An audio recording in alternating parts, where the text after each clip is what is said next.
அனைவருக்கும் இனிய காலை வணக்கங்கள். ஓம் திருமூலர் திருவடிகள் போற்றி போற்றி.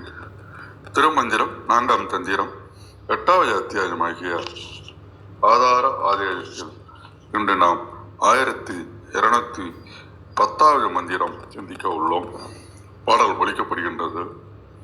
அண்ட முதலாய் அவனி பரியந்தம் கண்டது ஒன்றில்லை கனம் குழை அல்லது கண்டனும் கண்டியும் ஆகிய காரணம் குந்திகை கோழிகை கண்டதனாலே. அண்ட முதலாய் அவனி பரியந்தம் கண்டது ஒன்றில்லை கனம் குழை அல்லது கண்டனும் கண்டியும் ஆகிய காரணம் குந்திகை கோழிகை கண்டதனாலே. நல்ல ஒரு அருமையான சிந்தனையாகவே இன்றைய பாடல் அமைந்துள்ளது. அண்டம் முதல் அவனை வரை பரியந்தம் கண்டது ஒன்று இல்லை கணங்குழை அல்லது கண்டனும் கண்டியும் ஆகிய காரணம் குண்டிகை கோழிகை கண்டதனாலே. அந்த பாடலில் பயன்படுத்தப்பட்ட தமிழ் வார்த்தைகள் பார்த்தீங்கன்னா அண்டம், அண்டம்னா பேரண்டங்கள், அவனினா உலகம், பரியந்தம்னா முடிவாக, குழைனா காதணி, குண்டிகைனா ரொம்ப முக்கியமான தமிழ் வார்த்தை மூலாதாரத்தில் விளங்கும் ஆண்மை, கோழிகை அப்படின்னா மூலாதாரத்தில் விளங்கும் பெண்மை. ஒரு ஆணுக்கு ஆண்மையும் பெண்ணுக்கு பெண்மையும் குறிக்கக்கூடிய ஒரு தமிழ் சொல் குண்டிகை கோழிகை. அப்போ எப்படி சுருக்கமாக ஒரு விளக்கம் பார்க்கலாம் அப்படின்னு சொன்னோம்னா, விண்முதல் மண் வரை பரவியும் விரவியும் நிலையாக இருப்பது பொற்குழை அணிந்த காதுகளை உடைய பராசக்தி ஆவாள். முதல் 2 வரிக்கு என்னதுங்க? விண்முதல் மண் வரை பரவியும் விரவியும் நிலையாக இருப்பது பொற்குழை அணிந்த காதுகளை உடைய பராசக்தி. அவளை தவிர வேறு எவரும் இல்லை, வேறு எதுவும் இல்லை.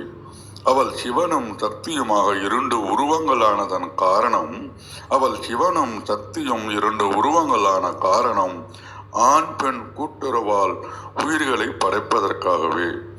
ஆண் பெண் கூட்டுறவால் உயிர்களை படைப்பதற்காகவே. நன்றி. வாரங்களமாக கிட்டமாக வணக்கம்.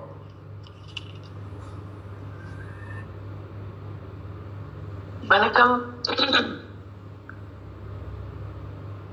கீழே அர்த்தநாதையும் வந்திருக்காங்க.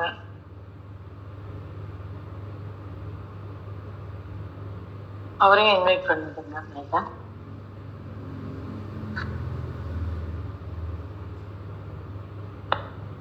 இன்றைய மந்திரம் 1210.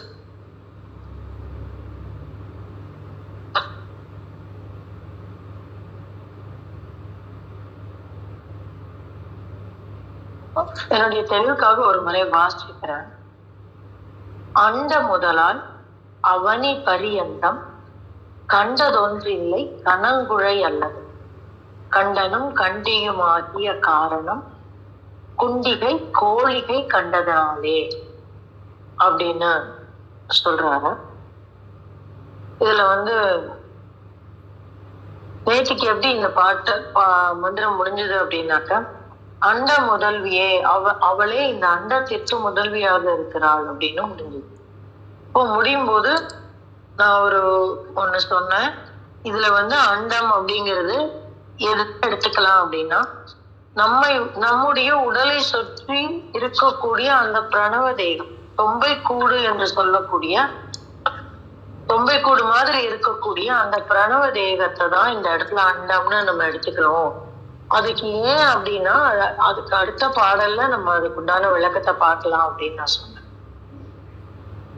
அப்போ இந்த இடத்துல ஏன் அப்படின்னு நம்ம பார்க்கலாம். அண்ட முதலாய் அவனி பரியந்தம். பரியந்தம் அப்படின்னா அந்தம்னா நமக்கு தெரியும் முடிவு. அப்போ பரியந்தம்னா அது வரை அப்படின்னு நம்ம புரிஞ்சுக்கலாம். அப்போ அண்டம் முதலாய் அவனி பரியந்தம் அப்படின்னா இந்த உலகம் முழுவதும் அப்படின்னு சொல்றாங்க.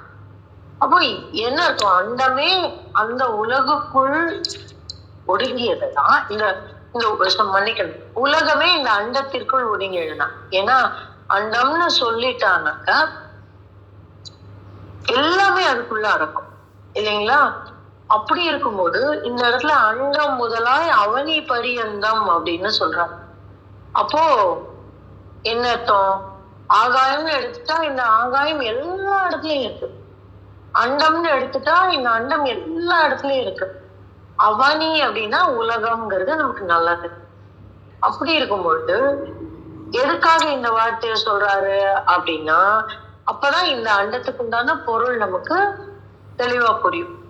ஏன்னா இந்த உலகத்துல இந்த பிண்டத்தை சுற்றி இருக்கக்கூடிய அண்டம். அதனாலதான் போன இதுல ஏன்னா நம்ம ஆதார ஆதாயத்தை பார்த்துட்டு இருக்கோம். அதுல ஆதாரமாக இருக்கக்கூடிய இந்த பிண்டத்துல தேவி எங்கனம் செயல்பட்டு கொண்டிருக்கிறாள் அப்படிங்கிற ஒரு விஷயத்த நம்ம நேற்றுக்கு பார்த்தோம். அப்படி பார்க்கும்பொழுது இதை அண்டம் என்று நம்மளுடைய உடம்பை சுற்றி இருக்கக்கூடிய பிரணவ தேகம் முதல் அப்படின்னா அது ஒரு இடத்துல இருக்கு. அங்க இருந்து இந்த அண்டம் உலகம் முழுவதும். அப்போ இந்த பேரண்டம் அப்படின்னு நம்ம புரிஞ்சுக்கலாம். இந்த உலகம் அவனி அப்படிங்கிறது பேரண்டம், இந்த உலகம் முழுவதும் அப்படின்னு புரிஞ்சுக்கலாம். அதனாலதான் அந்த இடத்துல நம்ம பார்க்கும்போது எப்படி பார்க்கிறோம், அவள் நம் உடம்பில் எங்கெல்லாம் விளங்குகிறாள், அப்படி விளங்கக்கூடியவளுக்கு என்ன பெயராக இருக்கிறது, அப்புறம் நம்மை சுற்றி அவள் எப்படி விளங்குகிறாள், அப்பதான் இந்த அண்டம் அது பேரண்டம் அப்படின்னு நம்ம புரிஞ்சுக்கலாம். அதனாலதான் இந்த இடத்துல நான் அந்த பிரணவ தேகத்தை அண்டம் அப்படின்னு நான் சொன்னேன். அப்போ இப்ப அங்க இருந்து ஆரம்பிங்க. எங்க நம்ம பிண்டம் இருக்கு, நம்ம பிண்டத்துக்கு மேல நம்மை சுற்றி இருக்கக்கூடிய அண்டம், அந்த அந்த அந்த உணர்வு அலைகள், அந்த எனர்ஜி அலைகள், அந்த ஆறா, இப்படி எப்படி வேணா நம்ம புரிஞ்சுக்கலாம். இப்போ இங்க இருந்து தொடங்குது, எங்க வரைக்கும் போகுது? அவனி பரியந்தம், அங்க வரைக்கும், உலகத்தின் முடிவு வரைக்கும். உலகத்துக்கு முடிவு இருக்கா? பேரண்டத்துக்கு எங்கேயாவது முடிவு இருக்கா? இல்ல. மெட்ராஸ்னா ஒரு எல்லை இருக்கு. அதை தாண்டி ஆந்திரா போனா ஆந்திராவுக்கு ஒரு எல்லை இருக்கு. அதை தாண்டி ஒரிசா போனா ஒரிசாவுக்கு ஒரு எல்லை இருக்கு. இந்த பக்கம் போனா பெங்களூர், கர்நாடகாவுக்கு ஒரு எல்லை இருக்கு, மங்களூருக்கு ஒரு எல்லை இருக்கு, இப்படி எல்லாம் இருக்கு. ஆனா உலகத்திற்கு எல்லையே இல்லை. அது ஒரு எல்லை தாண்டி போய்கொண்டே இருக்கிறது இல்லைங்களா? இந்த பேரண்டம் விரிந்து கொண்டே இருக்கக்கூடியது. ஆனா அதோட முடிவு வரைக்கும் அப்படின்னு ஒரு பெரிய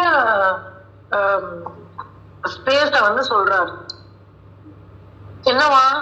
கண்டது ஒன்று இல்லை கனங்குழை அல்லது. அப்ப கனங்குழை அல்லது கண்டது ஒன்று இல்லை அப்படின்னு சொல்றாரு. அப்போ குழை அப்படின்னா காதில் அணியக்கூடிய ஒரு ஆபரணம். கனங்குழை அப்படின்னாக்க பொன்னால் செய்யப்பட்ட ஆபரணம் அப்படின்னு நம்ம புரிஞ்சுக்கலாம். பொன்னால் செய்யப்பட்ட காதில் அணியக்கூடிய ஒரு ஆபரணம், அது வேற ஒண்ணும் சொல்லல. அப்போ இதுக்கே இதுல ஒரு சூட்சமம் இருக்கு. என்ன அப்படின்னா, எது நம்மை அங்கனம் இட்டு செல்லும் அப்படின்னா நாதம். ஏன்னா அந்த காதோடு ஓசையோடு தொடர்புடையது நாதம். ஆனா என்ன சொல்றாரு? கனங்குழை அப்படின்னு சொல்லி பொன்னை அந்த இடத்துல ஒரு அடையாளமா சொல்றாரு. அப்படின்னா என்ன அப்படின்னா, பொன் என்பது ஒளியை குறிக்கக்கூடியது. அப்போ அந்த பொன் ஒளி அப்படின்னு நம்ம பார்த்திருக்கோம் இல்லைங்களா? அப்போ கனங்குழை அப்படிங்கிறதை நாதமும் இந்துவும் சேர்ந்து இருக்கக்கூடிய ஒரு தன்மையை சொல்லக்கூடிய ஒரு குறியீடு. அததான் நம்ம கனங்குழை அப்படின்றோம். அப்போ அது யாராக இருக்கிறாள்? சிவசக்தி ஐக்கியமாக இருக்கிறது. அதுவே தேவியாக இருக்கிறாள். அதுவே தேவியாக நாம் புரிந்து கொள்ள வேண்டும். அப்போ அதனாலதான் கனங்குழை அணிந்தவள் யாரு? பொற்காதணியை அணிந்தவள் தேவி அப்படின்னு ஒரு வடிவம் இருக்கு. அதனாலதான் சொல்றாங்க, கண்டது ஒன்று இல்லை கனங்குழை அல்லது. அல்லது கனங்குழை அல்லது கண்டது ஒன்றில்லை. அப்போ அவளா இருக்கா. எங்க வரைக்கும் இருக்கா அப்படின்னா இந்த இந்த இடத்த தொட்டதுல இருந்து மேல வரைக்கும் இருக்கா. இது ஒரு ஒரு அனுபவம். என்ன அப்படின்னா நம்ம தியானத்துக்குள்ள போகும்பொழுது நம்மால் அந்த துவாதசாந்த வெளியை தொட முடியும் என்றால் அந்த 12 அங்குலத்துல இருக்கக்கூடியது அது ரொம்ப எளிதா. நம்ம வேலை எல்லாம் அங்கதான். நம்ம அங்க போய் ஐக்கியமாக்கி விட்டால் போதும். அந்த அந்த தியான அனுபவம் நம்மை எடுத்து செல்லும். எது அந்த ஒளியும் இணைந்து நம்மை எடுத்து செல்லும். அப்படி எடுத்து செல்லக்கூடியவள் யாராக இருக்கிறாள் என்றால் கனங்குழை தேவி. அப்ப தேவி நம்ம தியானத்துல எதெல்லாம் பார்க்கிறோமோ அது எல்லாமே தேவியினுடைய திருவிளையாடல் அப்படின்னு நம்ம புரிஞ்சுக்கலாம். அதனாலதான் கண்டது ஒன்றில்லை கனங்குழை அல்லது அப்படின்னு சொல்றாரு. அப்போ இந்த இடத்துல நம்ம யாரதான் பார்க்கணும், தேவிய அத்தனை வடிவங்களோடும் அவளுக்கு சொல்லி இருக்கக்கூடிய அத்தனை அம்சங்களோடும் நம்ம புரிஞ்சுக்கணும்லாம் இல்லை.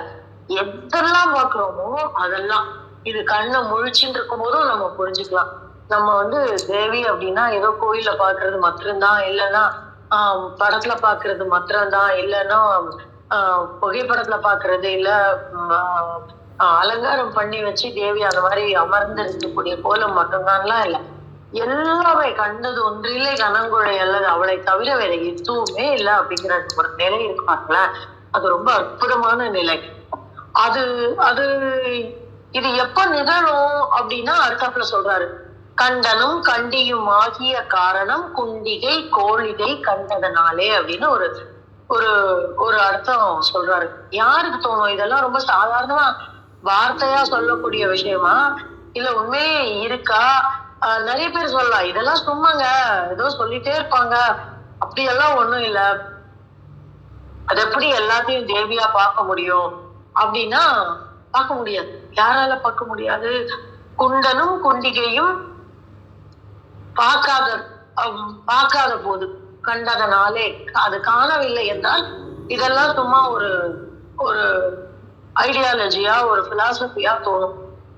எது குண்டனும் குண்டிகை கோழிகை அப்படிங்கிறது என்ன அப்படின்னா இது ஒரு அற்புதமான தமிழ் வார்த்தை.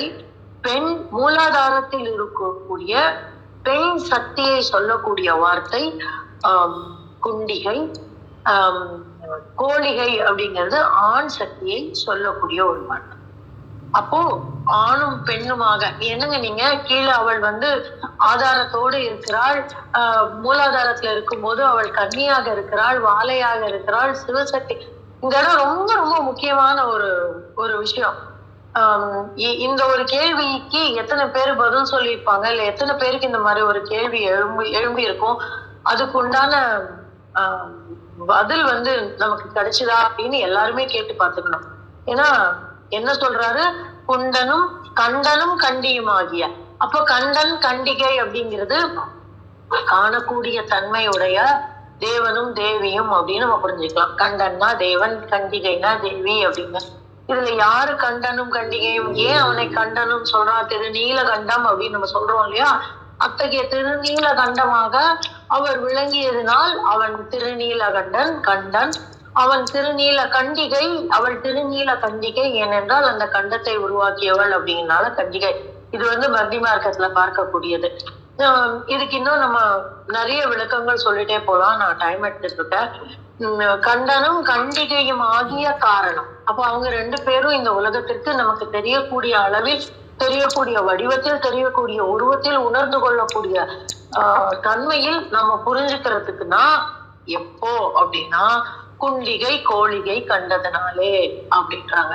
அப்ப அந்த மூலாதாரத்தில் இருக்கக்கூடிய தேவியையும் தேவனையும் கண்டதினாலே அப்படின்னு நம்ம புரிஞ்சுக்கலாம். அப்படி கண்டுட்டோம்னா அண்ட முதலாய் அவனி பரியந்தம் கனங்குழை அல்லது கண்டது ஒன்றில்லை நம்மளால புரிஞ்சுக்க முடியும். அதுக்கு புரிஞ்சுக்கிறதுக்கு முதல் படி கண்டனையும் கண்டிகையும் ஆகிய காரணத்தை நாம் தெரிந்து கொள்ள வேண்டும். அப்படி தெரிந்து கொண்டால் மூலாதாரம் விளங்கினால் அப்படின்னு. இந்த இடத்துல ஒரே ஒரு விஷயம் மாத்திரம் நான் சொல்லிட்டு முடிச்சிடுறேன். குண்டிகை கோழிகைன்னு இந்த இடத்துல ஒரு ஆண் தன்மை ஒரு பெண் தன்மை சொல்லப்படுகிறது. இது எப்படி இந்த குண்டிகை அப்படிங்கிற ஒரு வார்த்தை நம்ம பார்த்திருப்போம். வார்த்தை பார்த்ததுல ஆனா அவளை வந்து மூலாதாரத்தில் இருக்கக்கூடிய பெண் தன்மை, அவள் வந்து வாழையாக இருக்கிறாள், கன்னியாக இருக்கிறாள் அப்படின்னு நம்ம பார்த்தோம். இப்ப வந்து நீங்க ஆண் தன்மையை சொல்றீங்களே, சிவசக்தி ஐக்கியம் தலைக்கு மேலதானே நடக்கும் அப்படின்னு நீங்க சொல்லியிருக்கீங்க. அதுதான் ஐக்கிய நிலை அப்படின்னு. ஆனா இங்க வந்து 2 தன்மைகளை சொல்லுகிறீர்களே அப்படின்னா, அங்கதான் வந்து சைவ சித்தாந்தத்தினுடைய ஒரு அடிப்படை இருக்கிறது. என்ன அப்படின்னாக்கா, அவனன்றி ஓரணுவும் அசையாது. அப்போ அந்த அந்த இருப்பு வந்து என்னைக்குமே, இப்ப நம்ம ஒரு எனர்ஜியை பார்க்கிறோம் அப்படின்னா, அந்த எனர்ஜி இயங்கக்கூடிய இடமாக இருக்கிறது எது அப்படின்னா அந்த இருப்பு, அந்த தன்மை. அப்போ ஒரு ஒரு காத்து சுத்துது அப்படின்னா அந்த காத்து சுத்துறதுக்கு ஒரு ஒரு ஒரு இடம் வேணும். அப்பதான் நம்ம பாக்குறோம். இப்ப டயர் இருக்கு, அந்த டயர் ஒரு மூடி இருக்கு, அந்த மூடி அப்படியே சுத்த விடுறோம், அந்த மூடி சுத்துது, மூடி சுத்துறது எனர்ஜி. ஆனா அந்த மூடி சுத்துறத நம்ம கண்ணால பார்க்க முடியுது அப்படின்னா எது அப்படின்னா நமக்கும் அந்த மூடிக்கும் இருக்கக்கூடிய இடைவெளியே இல்லைன்னா நம்ம அந்த மூடி சுத்துறத பார்க்க முடியாது. அதே மாதிரி அந்த அந்த மூடி சுத்தக்கூடிய அந்த இடம் இல்லைன்னா நம்மளால அந்த இடத்த பார்க்க முடியாது. அப்போ இந்த இருப்பாகவும் அந்த இருப்பை சுற்றி இருக்கக்கூடிய வெளியாகவும் இருக்கக்கூடியது யாரு அப்படின்னா சிவம். அப்போ அந்த சிவம் இருப்பதினாலேயே நம்மால் சக்தியினுடைய இயக்கத்தை புரிந்து கொள்ள முடிகிறது. ஒருவேளை அந்த இருப்பு இல்லைன்னா அந்த சக்தியும் இல்லை. அப்போ சிவம் இன்றி சக்தி இல்லை. அந்த அந்த அந்த இயக்கம் இல்லைன்னா நம்ம அந்த இருப்பை கூட புரிஞ்சுக்க முடியாது. இது வந்து ரொம்ப ரொம்ப ரொம்ப திருமூலர் வந்து மிகவும் சூட்சுமமான ஒரு விஷயத்த அப்படி போற போக்குல வச்சுட்டு போறாரு பாருங்க. இந்த இந்த வார்த்தையை வந்து நம்ம 2 பாடல் முன்னாடி கூட இந்த குண்டிகை அப்படிங்கிற ஒரு வார்த்தைய பார்த்திருப்போம். ஐ திங்க் அன்னைக்கு நான் வரல, வந்திருந்தேன்னா அந்த வார்த்தைக்கு உண்டான ஒரு ஒரு விஷயத்த வந்து நம்ம சொல்லியிருப்பேன். இல்ல நம்முடைய மற்ற நண்பர்கள் சொல்லியிருப்பாங்க. அந்த குண்டிகைங்கிற அதுக்கு அவ்வளோ ஒரு ஒரு ஒரு அற்புதமான ஒரு தன்மைய வந்து, அற்புதமான ஒரு பொருளை வந்து இந்த பாடல்ல வந்து அவர் காமிச்சு கொடுக்கிறாரு. சிவமின்றி சக்தி இல்லை, சக்தி இன்றி சிவம் இல்லை அப்படின்னு நம்ம சொல்றதோட ஒரு அடிப்படை இந்த இடத்துல வருது. குண்டிகை கோழிகை கண்டதினாலே. அப்ப அந்த இடத்துல இப்ப நம்ம யார பாக்குறோம் மூலாதாரத்துல அப்படின்னா, மூலாதாரத்தில் இயங்கக்கூடிய வாழ்க்கை அவளை தாங்கி நிற்கக்கூடிய சிவத்தை நம்ம வந்து பார்க்கிறோம் அப்படின்னு ஒரு விஷயம் சொல்றது. அதை புரிந்து கொண்டால் அப்ப இங்கேயே பிரிக்கிறாரு பாருங்க. இது ஒரு மிக மிக நுணுக்கமான நிலை. அங்க பிரிச்சு நீ வந்து மேல உன்னோட கண்டத்துல பாரு, அங்கேயும் யாரா பாரு, கண்டனும் கண்டிகையுமாக பாரு அப்படின்னா நம்ம மூலாதாரத்துல பார்த்துட்டு மேல வந்து விசுத்தியில கண்டனும் கண்டிகையுமாக நாம் பார்த்துட்டோம் அப்படின்னாக்கா அது விசுத்தி வரைக்கும் சிவத்தையும் சக்தியையும் இணைத்து நம்மளால் காண முடியும் என்றால் என்ன மூலாதாரத்துல பார்க்கணும். பார்த்து இங்க மேல கொண்டு வந்துட்டோம்னா நம்மளால அவனி முழுவதும் அந்த கனங்குழையாலை காண முடியும் அப்படின்னு சொல்றாரு. இது முழுக்க அனுபவத்துல புரிஞ்சுக்கலாம், அனுபவத்துல நம்மளால உணர முடியும். இது வந்து அற்புதமான ஒரு சாட்சி, அகச்சான்றுன்னு சொல்லுவாங்கல்ல, அப்படி ஒரு மந்திரம். அதை உங்களோடு பகிர கிடைத்த இந்த காலை வேளைக்கு நன்றி சொல்லி என்னுடைய பகிர்தலை மட்டும் கொள்கிறேன். நன்றி. நன்றிங்கம்மா. நல்ல ஒரு உணர்ந்து நமக்கு உங்களுடைய கருத்து பகிர்வு எங்களை நெகிய வைக்கின்றது. நன்றிங்கம்மா. வந்தியாம்மா, வணக்கம். பாருங்கள்.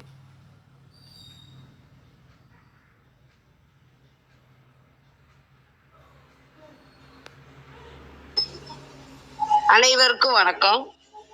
ஓம் சிவசக்தி போற்றி, ஓம் திருமூலரே போற்றி. 1210 திருமந்திரம். அண்ட முதலாய் அவனி பரியந்தங் கண்டதொன்று இல்லை, கனங்குலை அல்லது கண்டனும் கண்டியும் ஆகிய காரண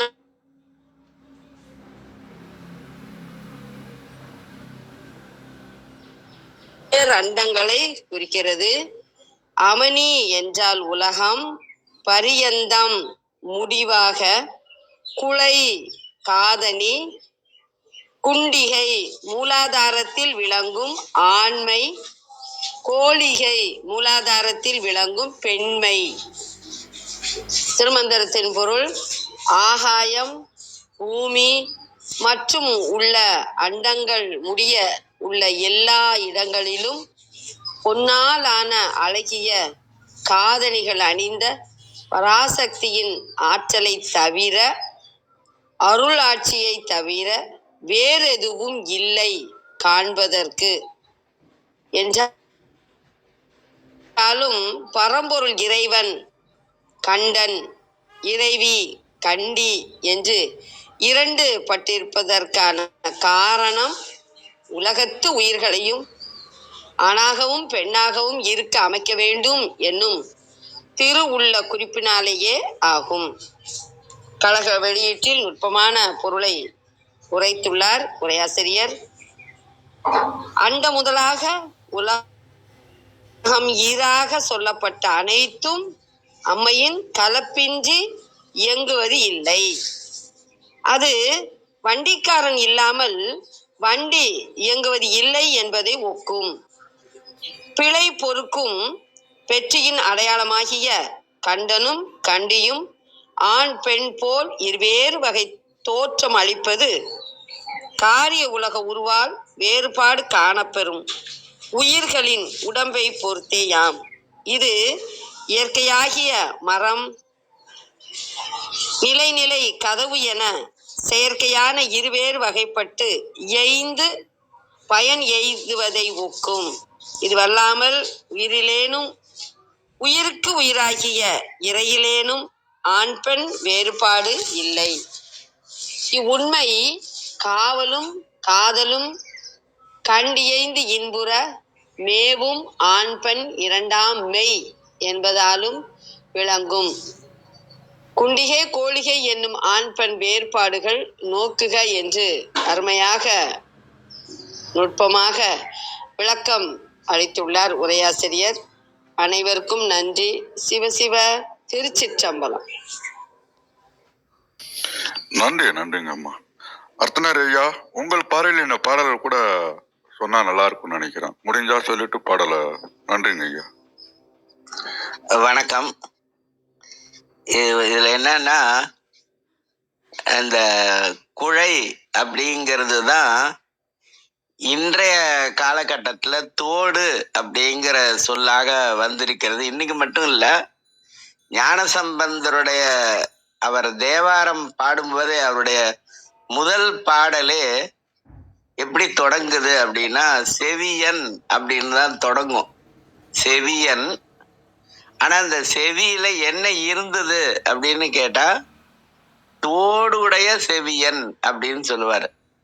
தோடுடைய செவியன் விடையேறி ஓர் தூவெண்மதி சூடி காடுடைய சுடலை பொடி பூசி என் உள்ளம் கவர் கழ்வன்.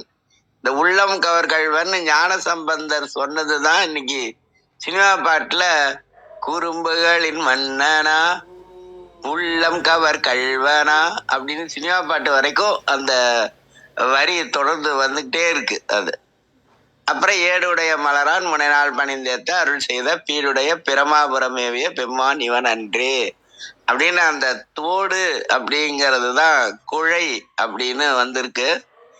இதுக்கு இன்னும் ஒரு எவிடன்ஸ் எங்க இருக்கு அப்படின்னு சொன்னா, 3ஆம் திருமுறையில ஞானசம்பந்தர் சொல்லுவாரு,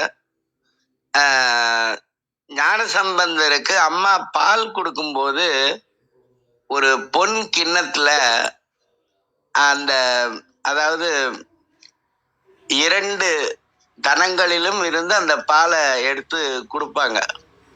ஏன்னா அது அபரஞானம் பரஞானம் அப்படிங்கிற 2 தனத்திலிருந்து அந்த பாலை எடுத்து பொன் கிண்ணத்துல கொடுப்பாங்க.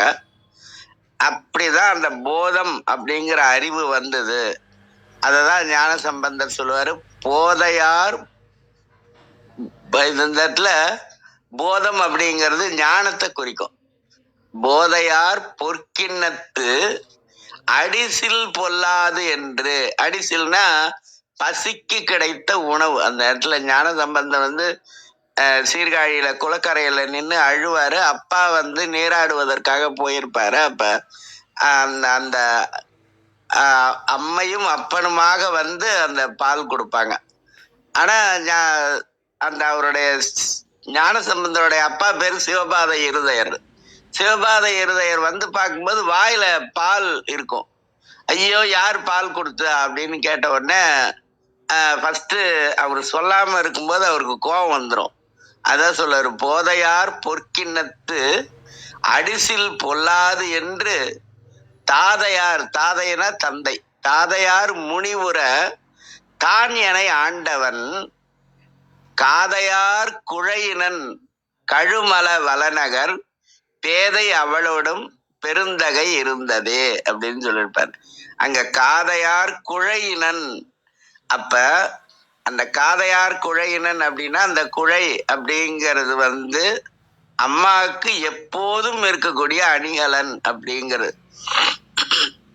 இன்னைக்கு கூட ஒரு பெண்ணை பாக்குறாங்க, ஒரு பெண் இருக்காங்கன்னா அட்லீஸ்ட் ஒரு தோடாவது போட்டிருக்காங்களா அப்படின்னு கேட்பாங்க.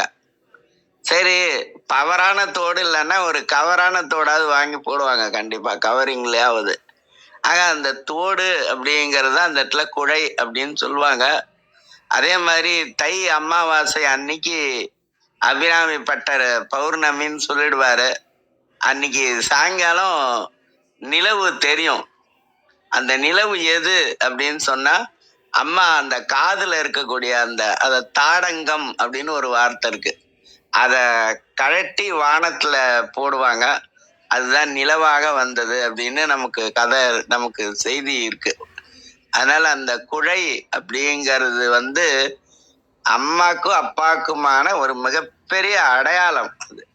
அதனாலதான் காதையார் குழையினன் அப்படின்னு சொல்லியிருப்பாங்க. அதே மாதிரி இந்த இடத்துல கண்டது அப்படின்னு சொன்னா டு சி அப்படிங்கிற பொருள் மட்டும் இல்ல, கண்டது அப்படின்னாலே ஆராய்ந்து அறிந்து கொண்டது அப்படின்னு அர்த்தம்.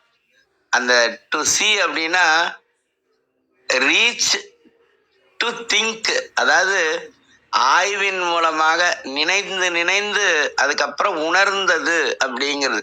அந்த கண்டது அப்படின்னா என்ன அர்த்தம்னா அந்த இடத்துல உணர்ந்தது அப்படின்னு அர்த்தம். நம்ம சொல்றோம் இல்லையா, நான் நினைச்சு பாக்குறேன் அப்படின்னு சொல்லுவோம். அங்க வந்து டு திங்க். அங்க இருந்து இன்னும் ஆழமா போனோம்னா டு ஃபீல், அதுக்கப்புறம் தான் டு ரீச். அததான் வந்து கண்டது அப்படிங்கிறது. இப்ப நம்ம வந்து அது வந்து நமக்கு சில சிக்கல் இருக்கும். அந்த சிக்கல் எப்படிதான் தீரும் அப்படின்னு யோசிச்சுட்டே படுக்கும்போது அந்த சிக்கலுக்கான சொல்யூஷன் ஃபார் த ப்ராப்ளம், அந்த சிக்கலுக்கான தீர்வு நமக்கு கனவுல வந்து கிடைக்கும். அது அனுபவத்துல தான் தெரியும்னு வச்சுக்கோங்களேன். அது மாதிரிதான் அந்த கண்டது அப்படிங்கிறது. அதாவது உணர்ந்தது அப்படின்னு நம்ம பார்த்தோம்னா இதுக்கு தெளிவா பொருள் இருக்கும் அப்படின்னு நான் நினைக்கிறேன். ஏன்னா எல்லாத்தையுமே என்னன்னா, அதாவது கேட்டு அப்புறம் சிந்தித்து, கேட்டல் முதல் நிலை, சிந்தித்தல் இரண்டாம் நிலை, தெளிதல் மூன்றாம் நிலை, உணர்தல் தான் நான்காம் நிலை. இததான் வந்து நிஷ்டை கூடுதல் அப்படின்னு சொல்லியிருப்பாங்க. இந்த உணர்தல் அப்படிங்கிறத தான் திருமூலர் இந்த இடத்துல கண்டது அப்படின்னு சொல்லியிருக்காரு.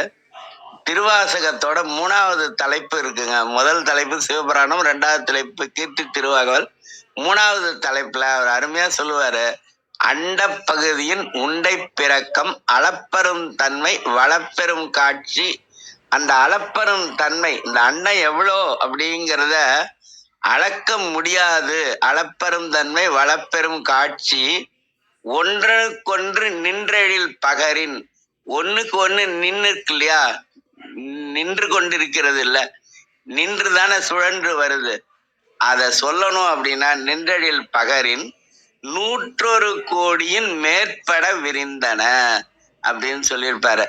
அது ஐன்ஸ்டீன் சொல்றதும் இதுவும் ஒத்து வருது அப்படின்னு சொல்லுவாங்க.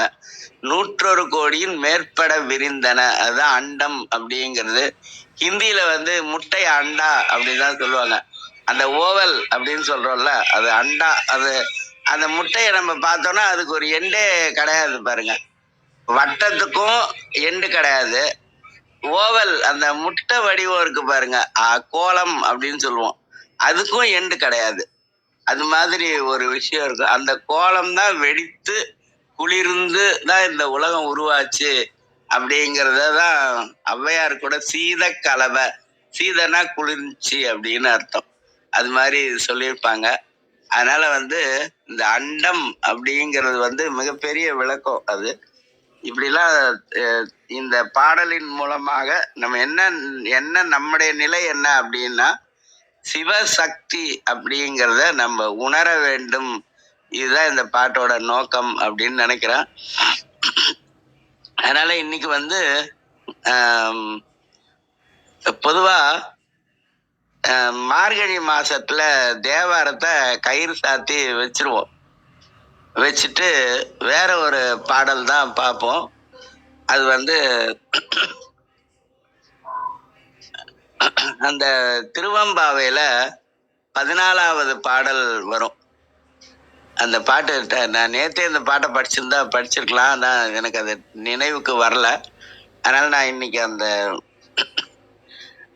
அபிராமி அந்தாதியோட 5வது பாடல், ஏன்னா அதுல நஞ்சை அமுதாக்கியவர் அப்படின்னு இருக்கும். அதனால அந்த பாட்டை மட்டும் ஓதி நிறைவு பண்ணிக்கலாம். நாளைக்கு அந்த திருவம்பாவையில 14வது பாடல் பார்ப்போம். பொருந்திய முப்புரை செப்புரை செய்யும் புனர்முலையால் வருந்திய வஞ்சி மருங்குள் மனோன்மணி வார்சடையோன் பொருந்திய முப்புரை செப்புரை செய்யும் புனர்முலையால் வருந்திய வஞ்சி மருங்குள் மனோன்மணி வார்சடையோன் அருந்திய நஞ்சமுதாக்கிய அம்பிகை அம்புய மேல் திருந்திய சுந்தரி அந்தரி பாதம் என் சென்னியதே. திருந்திய சுந்தரி அந்தரி பாதம் என் சென்னியதே. திருந்திய சுந்தரி அந்தரி பாதம் நம் சென்னியதே. சிவா திருச்சிற்றம்பலம். நன்றி. நன்றிங்க ஐயா. மிக்க மகிழ்ச்சி. நீண்டதொரு விளக்கமும் சிந்தனை தூண்டக்கூடிய பாடல்களும் மிக்க அருமை ஐயா. தலம் இன்றை சிறப்பாக அமைந்த திருவுருளை எண்ணி நேரமாகிவிட்டது. எனவே மீண்டும் நாளை காலை சந்திப்போம். தலம் நிறைவேறுகின்றது. 5-4-3